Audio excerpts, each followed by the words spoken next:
প্রিয় দর্শক, আরেকটি ভিডিও নিয়ে হাজির হয়েছি আপনাদের সাথে।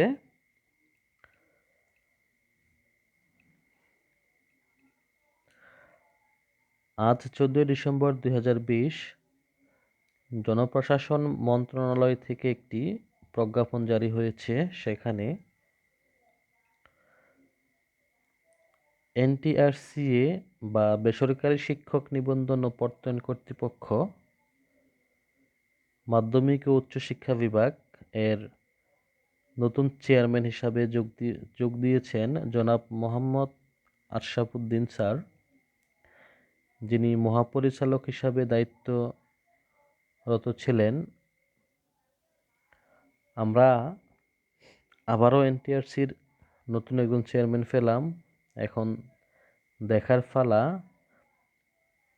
যে এনটিআরসির নতুন চেয়ারম্যান জনাব মোহাম্মদ আশরাফ উদ্দিন, তিনি নিবন্ধিত শিক্ষকদের ব্যাপারে কি ভাবেন এবং তৃতীয় গণবিজ্ঞপ্তি কবে দেন সেটা এখন দেখার বিষয়।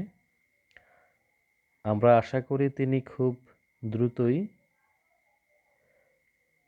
নিবন্ধিত সকল শিক্ষকদের প্রাণের দাবি, মনের দাবি তৃতীয় গণবিজ্ঞপ্তি দিয়ে বেকারত্বের অভিশাপ থেকে নিবন্ধিত শিক্ষকদেরকে মুক্ত করবেন। সেই প্রত্যাশায় আপনারা আরও নতুন নতুন ভিডিও পেতে চ্যানেলটি সাবস্ক্রাইব করে রাখেন, যাতে যে কোনো নতুন তথ্য পেতে পারেন।